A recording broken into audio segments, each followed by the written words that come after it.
Can you hear me now? Can you hear me? Is that better? Can you hear me now?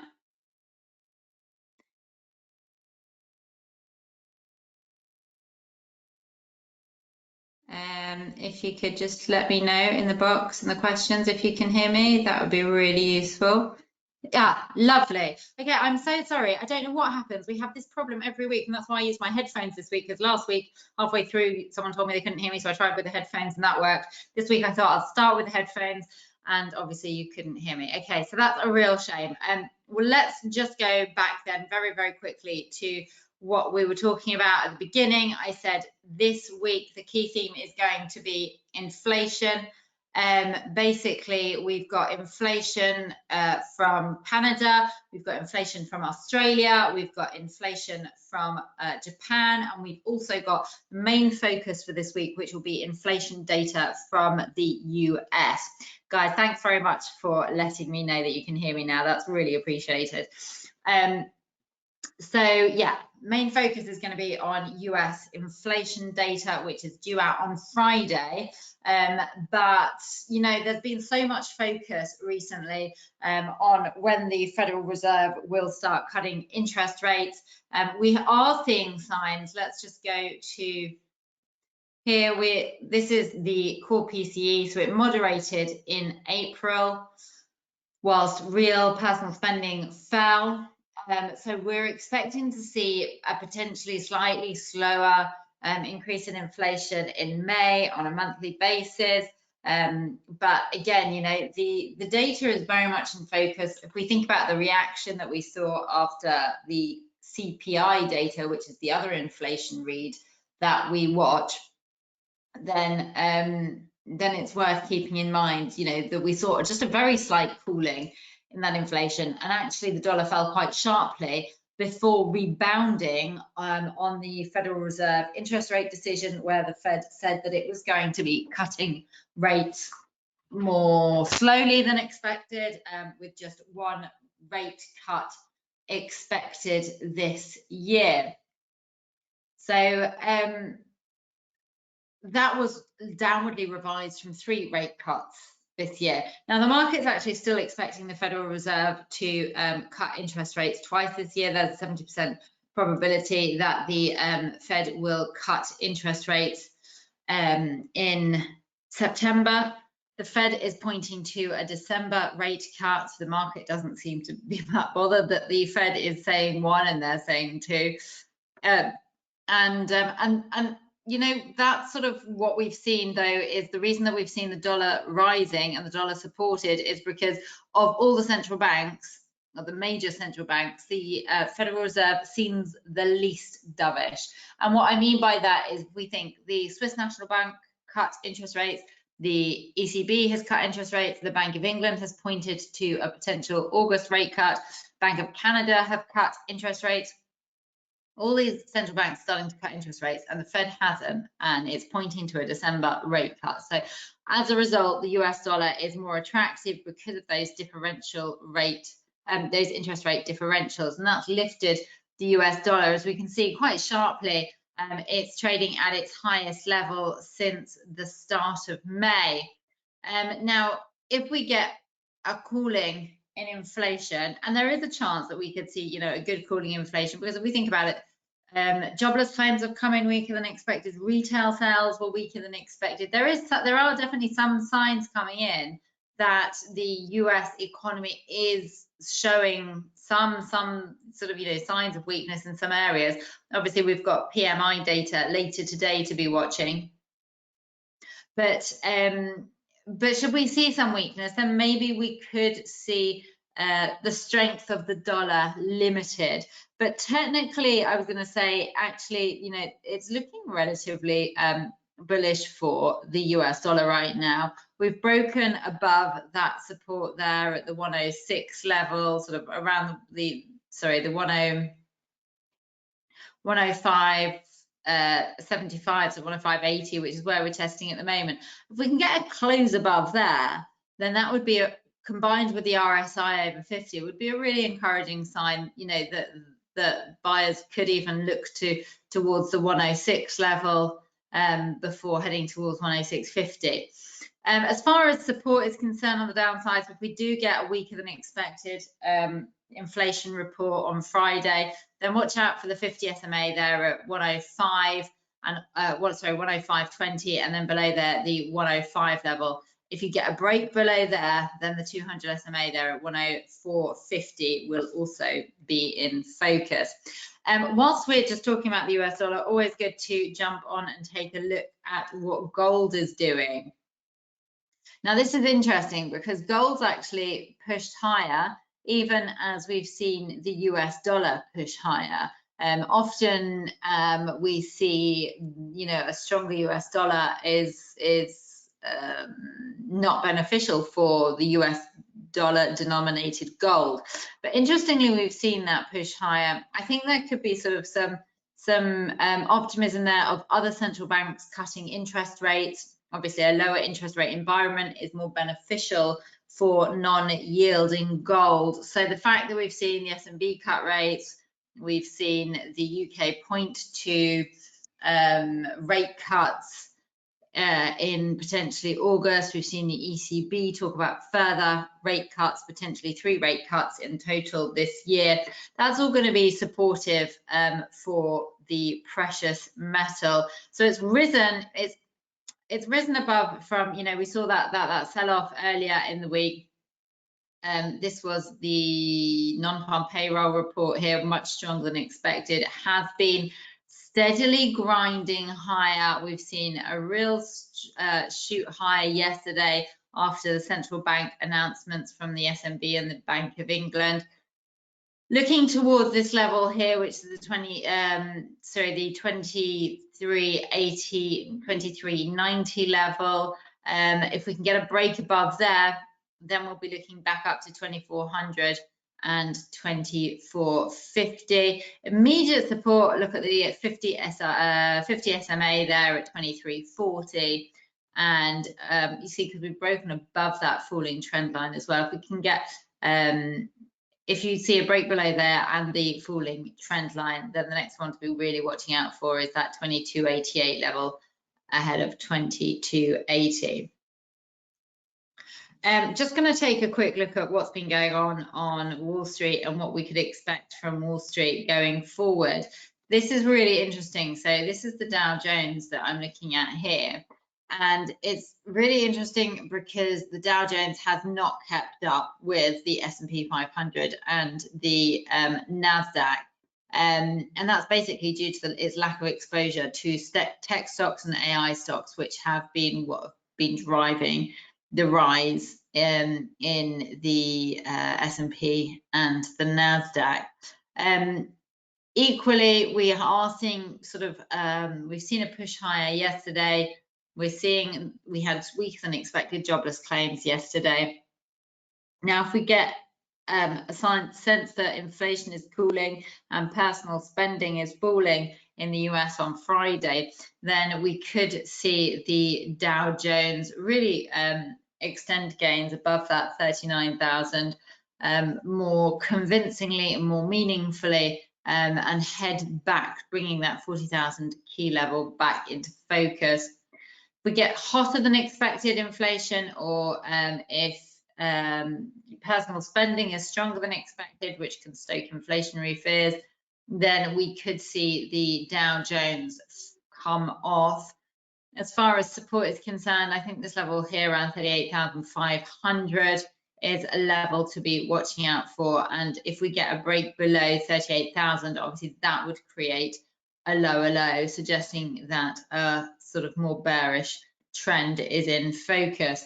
Now, it's interesting because if we have a look at comparison to the NASDAQ, this is the NASDAQ. So we can see, this has had a really strong rally. I mean, I just don't think we can talk about how strong this rally has been across 2024 and even just recently. It's taken another step higher.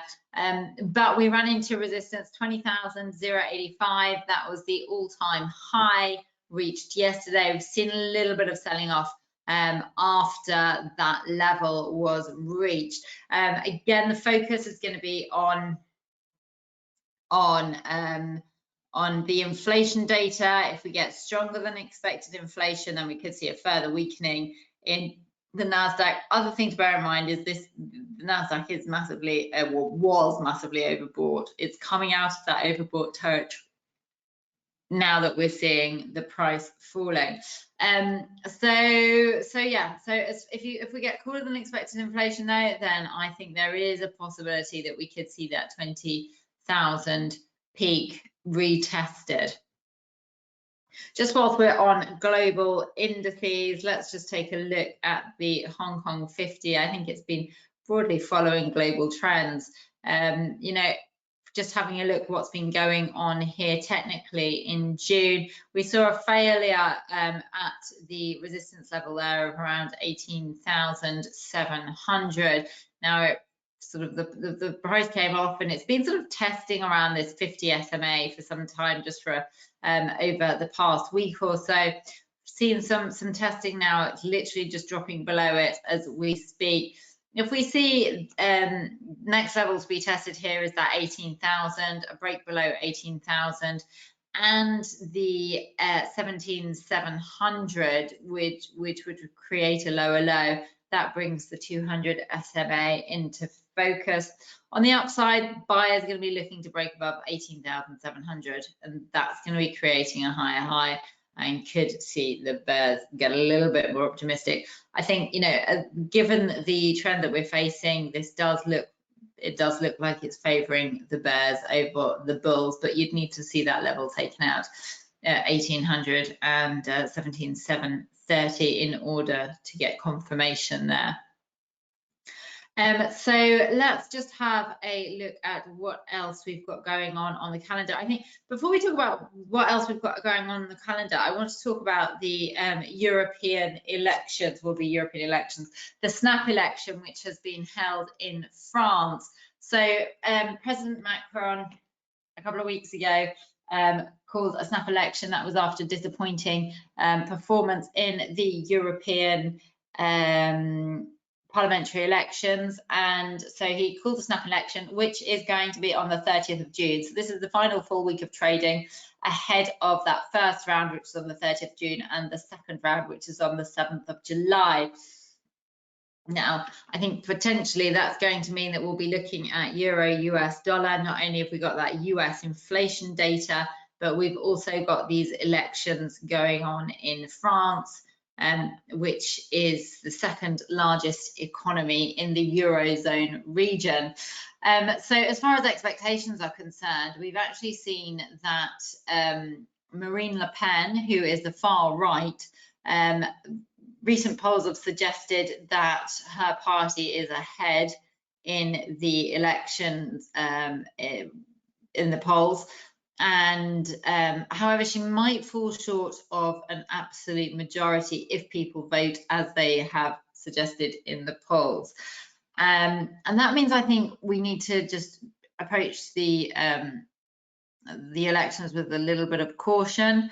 I mean, there have been concerns. You know, we saw a really steep sell-off initially around the start of the announcement of the elections, amid fears that, you know, the far left or the far right, sorry, would, if they got into power, they could increase spending levels and push France's debt to dangerous levels. Those fears seem to have calmed, but we can see, I mean, just having a look at the euro, we can see that there's a downward pressure on the euro. Now, obviously, that is also a dollar strength story going on, but I think these elections have also casted some concerns over political stability in Europe. Even if those concerns over French debt levels are overdone, there is still a nervousness heading into those elections. So let's just have a look what's going on here. We ran into resistance there, the euro US dollar at 109. It's broken below the 200 SMA. It's broken back into this descending channel, which dates back right to the beginning of this year. And actually the price has also taken out the 107 level. If we get a close below 107 and then I think, there is a potential to be looking down towards this 106, which is the 2024 low. We've also got, as well as these concerns about the elections in France, the ECB has cut interest rates, and policymakers are suggesting that they may cut rates again in the not too distant future. We've had weak PMI data. There are concerns that, perhaps the economic recovery in the region is a little bit weaker than, or is at least running into some troubles, which is weighing on the euro as well. So yeah, 106 is the level I'd be watching on the downside. If we can get a close above 107 this week, then on the upside it's the 108 level. You've also got the 200 SMA in there at 107.85 to be watching out for. So what else? Bank of Canada. We have Bank of Canada inflation data. So let's just take a look at what this means for the US dollar CAD. Okay, so the Bank of Canada has actually already cut interest rates last week for the first time since the pandemic. They've sort of they erred on the side of caution. They haven't pledged more rate cuts, and they're going to no doubt remain data dependent. And if inflation were to continue cool, then there is a potential to see further rate cuts this year. I mean, all three of the main inflation measures are within the Bank of Canada's target band. They have a band rather than a 2% level, so the 1 to 3% level. And core inflation is, 0.4% beneath that 2 mid band. So if we do see inflation soften this week, then I think that could support the view that the Bank of Canada may cut interest rates again in September. Now, that would potentially be a bearish move for the Canadian dollar. But it's interesting here because we've seen this really, definite move lower this week of the US dollar, Canadian dollar, and that's despite the US dollar moving higher against its major peers. And I think the oil story has a lot to do with this. We've got oil that's actually risen to a 2-month high, and that's sort of on the back of the escalating tensions in the Middle East.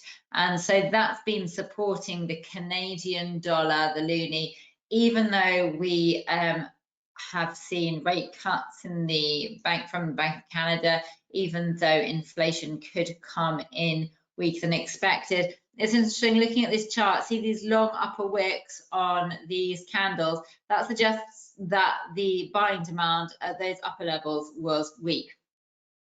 So, that tends to be quite a bearish signal as far as trading is concerned. We're just testing the 50 SMA down here at the moment. On the downside, I'll be looking for support around the 136.60 near term, and below that, if we're going to see an extension of this move lower, then the 136 level. On the upside, you've got the 137, was it 137.90, 138, which is the June high, ahead of 138.46, which is the 2024 peak. So just finally, we've also got the Australian inflation, as I mentioned. As far as Australian inflation is concerned, the last inflation report that we got from Australia was actually pretty sticky and raised concerns over the stickiness of inflation. Obviously, we had the RBA meeting, and we saw them adopt a slightly more hawkish tone, I think, at the meeting. Inflation rose to a 5-month high and is already well above the RBA's sort of 2 to 3% target. So, if we still get stronger than or sticky sense of sticky inflation, then that's going to keep the Aussie dollar well supported against the US dollar. And as we can see, it has actually been trading in this sort of pretty range bound area since mid-May. And that's because we've got this sort of sticky inflation, hawkish RBA, and that sort of matches quite nicely to that hawkish or least dovish Federal Reserve. So yeah, just on the upside, if we get sort of stronger than expected signs of sticky inflation, watch this level here. That's the 67 on the upside. On the downside, we're just testing really 66.50. Breakthrough there. Watch out for 66 on the downside. So they are the major reports. I think the US dollar, Japanese yen. How are we going to forget that? I mean, you know what, this it just keeps going higher, doesn't it? Look at this, a real move higher. I think it's getting a little bit jittery at these levels, because we're back over 158. We're moving towards that 160 level of intervention last time from the Bank of England, which resulted, Bank of Japan, which resulted in, a sharp sell-off down to this, exactly down to the 50 SMA. We see this 50 SMA has really been guiding the price higher, but just recently this week, there's been a strong rise in the yen. It is approaching this rising trend line resistance again, so that could mean that around that 159.50 level there could be a little bit of resistance, but other than that it's 160. Watch out for intervention from the Japanese authorities. As far as support is concerned, 157.65, that was the level that was important there at the end of May. And then on the downside, the 50 SMA there, got a 156 ahead of 155, the psychological level. So they'd be the ones to watch. And I think as we've got a little bit of time, we're just going to take a quick look at oil, because it's quite an interesting chart. I mean, look at this impressive rally up to the, not quite 2 months, but up to this strong high here. And it's risen above its 50 SMA, 200 SMA. We've got the RSI above 50. I mean, this does suggest to me that we could look to go higher. The candle here shows a little bit of indecision. A break above the May high, which comes in at 81.50. So we're not far off that. If we can get a break on 81.50, then I think that could lead us even up towards the 84.45 level. But this is a fairly strong support here. We've got the confluence of the SMA, that's just below 80, which is also the round number psychological level, that's at 79.60. But on the downside, down below that, 77 comes into focus. There isn't much as far as obviously data is concerned that's going to be looking to impact the oil, but oil, I would be watching out for developments in the Middle East at the moment, because there seems to be some rising tensions as far as sort of Israel and Hezbollah are concerned, as the war against Hamas continues. So that is everything from me. I'm again sorry about the disruption with the lack of mic for the first few minutes, but I do hope you enjoyed, and I'll see you next week. Thank you.